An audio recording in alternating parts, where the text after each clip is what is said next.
Olá, pessoal, tudo bem? Na aula de hoje, nós iremos falar sobre a radioatividade. A radioatividade é um processo natural e espontâneo em que átomos que são instáveis emitem radiação por meio de decaimento, e isso faz com que eles diminuam sua energia e tornem-se mais estáveis.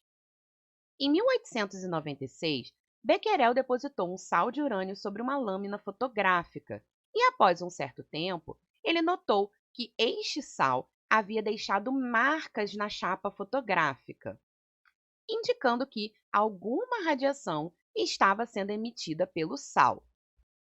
Alguns anos depois, em 1898, o casal Marie e Pierre Curie tinha descoberto a existência dos elementos rádio e polônio em sua pesquisa com o mineral pecblenda, que é a uraninita. E em 20 de abril de 1902, o casal conseguiu isolar sais de rádio radioativo deste mineral em seu laboratório em Paris. Marie Curie começou a estudar o elemento urânio após as descobertas de Becquerel, e o termo radioatividade, que é o termo utilizado para descrever o fenômeno da radiação causada pela decomposição atômica, foi um termo cunhado por Marie. Quando falamos de radiação, nós temos algumas partículas passíveis de serem emitidas por um elemento. As partículas mais comuns são a partícula alfa, a partícula beta e a partícula gama. A partícula alfa é constituída por um núcleo de hélio e possui massa de 4 unidades e carga mais 2, sendo uma partícula mais lenta e com baixo poder de penetração.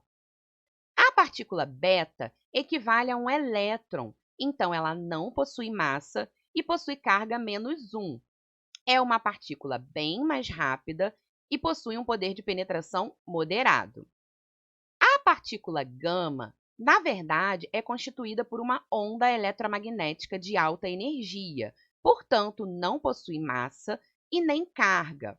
Ela é uma partícula que se movimenta na velocidade da luz e possui elevado poder de penetração.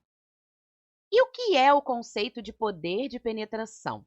Poder de penetração se trata de quais superfícies ou objetos uma partícula é capaz de atravessar. A partícula alfa, por ser uma partícula de baixo poder de penetração, consegue ser retida até por uma folha de papel ou tecidos mais finos.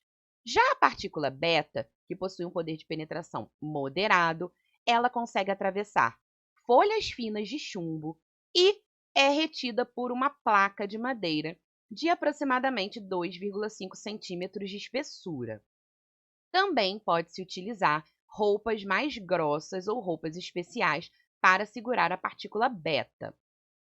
Já a radiação gama, que possui alto poder de penetração, consegue atravessar diversos tipos de superfície, sendo retida apenas em chapas de aço de 15 centímetros de espessura ou uma chapa de chumbo com mais de 5 centímetros.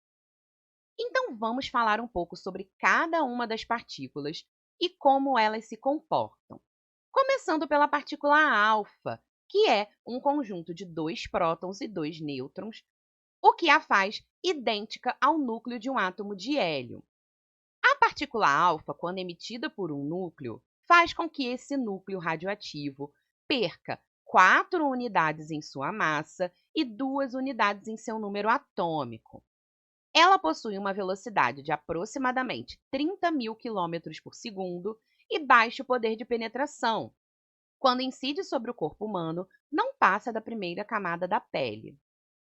A partícula beta foi descoberta por Becquerel, que constatou, no início do século XX, que elas eram, na verdade, elétrons. Elas são capazes de se deslocar por até 1 metro no ar, e para detê-las é necessário uma chapa de chumbo de 2 milímetros. Quando um núcleo radioativo emite uma partícula beta, ele não tem a sua massa alterada. A partícula beta possui uma velocidade de aproximadamente 290 km por segundo e moderado poder de penetração.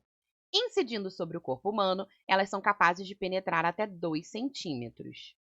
E por último, nós temos a radiação gama, que não é uma emissão feita de partículas, portanto, não apresenta massa. A radiação gama é uma radiação eletromagnética, assim como os raios X, diferenciando apenas em seu comprimento de onda. Quando um núcleo radioativo emite a radiação gama, ele não sofre alteração, nem na sua massa e nem no seu número atômico. A velocidade da radiação gama é igual à velocidade da luz, o que é em torno de 300 mil quilômetros por segundo.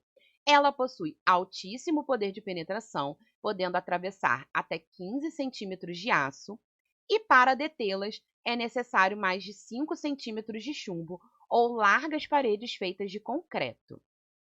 Quando um núcleo radioativo emite a sua radiação, nós temos alguns comportamentos específicos, que são as leis da radioatividade. A primeira lei é a lei de Soddy, ou lei de emissão de partículas alfa. Quando um elemento de origem emite uma partícula alfa, a sua massa diminui em 4 unidades e o seu número atômico diminui em 2 unidades. Exemplo: o plutônio tem massa 239 e número atômico 94. Quando ele emite uma partícula alfa, a sua massa passa a ser 235 e o seu número atômico 92, ou seja, eu tenho 239 menos 4 e 94 menos 2. A segunda lei da radioatividade é a lei de Soddy, Fajans e Russell, ou lei de emissão de partículas beta. Quando um núcleo radioativo emite uma partícula beta, a sua massa permanece inalterada e o seu número atômico aumenta em 1 unidade. Exemplo: o átomo de carbono 14, que possui massa 14 e número atômico 6, quando emite a partícula beta, a sua massa permanece 14 e seu número atômico aumenta em 1 unidade, transformando o carbono em nitrogênio. Esses processos de emissão de radiação decorrem do decaimento radioativo. O decaimento radioativo, ou desintegração radioativa, é o nome dado ao fenômeno da transformação de um átomo em outro por meio da emissão da radiação a partir de seu núcleo instável. Nós consideramos um núcleo instável quando a combinação do número de prótons e nêutrons em um átomo não confere estabilidade. Em geral, isso ocorre em átomos a partir do número atômico 85, porém, pode ocorrer em alguns isótopos mais leves de outros elementos, como é o caso do carbono 14. Se considerarmos uma amostra de 100 gramas de urânio, que é um isótopo radioativo emissor alfa, nós precisamos estudar a cinética dessa transformação para saber qual a velocidade que essa amostra de urânio irá emitir radiação e também se todos os átomos de urânio sofrem decaimento ao mesmo tempo. Hoje, nós sabemos que a emissão de partículas alfa pelos átomos de urânio 238 não ocorre simultaneamente para todos os átomos, assim como, em uma reação química, as moléculas não reagem todas ao mesmo tempo. E é por isso que, para alguns dos isótopos radioativos existentes, esse decaimento radioativo pode demorar diversos anos. No caso do urânio 238, nós temos bilhões de anos para esse decaimento total. E o que determina o tempo total de decaimento para uma amostra radioativa é o conceito de tempo de meia-vida, que é o tempo necessário para que a metade dos núcleos radioativos se desintegre, ou seja, para que uma amostra radioativa se reduza à sua metade.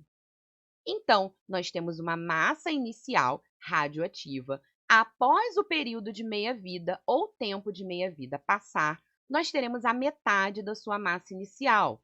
Após termos mais um tempo de meia-vida, nós teremos a metade do anterior, ou seja, 1/4 da inicial, e assim sucessivamente.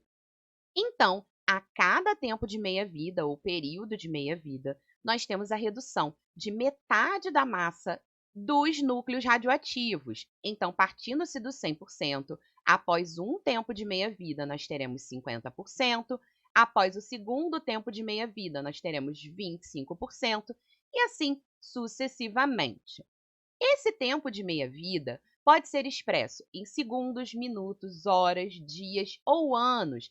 Irá depender do núcleo radioativo que está sendo analisado. Aqui nós temos o exemplo do decaimento do carbono 14, que é utilizado para a datação por carbono de amostras arqueológicas. Quando um ser vivo morre, a sua quantidade de carbono 14 começa a diminuir, ou seja, ocorre um decaimento radioativo.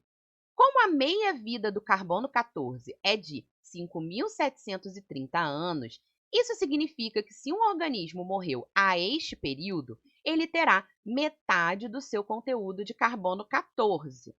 Então, quanto menor for a quantidade de carbono 14 encontrada em uma amostra, mais antiga ela será. Assim, podemos determinar a idade de um artefato pela sua quantidade de carbono 14. O valor do tempo de meia-vida para a maioria dos isótopos radioativos já é conhecido. Aqui nós temos alguns exemplos. O criptônio 93 possui tempo de meia-vida de 1,3 segundos.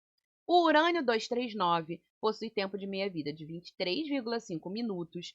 O iodo 131, 8 dias. O carbono 14, 5.730 anos. Plutônio 239, 2,4 vezes 10 elevado a 4 anos, e o urânio 238, 4,5 vezes 10 elevado a 9 anos. Bom, gente, essa foi a nossa aula de hoje. Espero que vocês tenham entendido e até a próxima!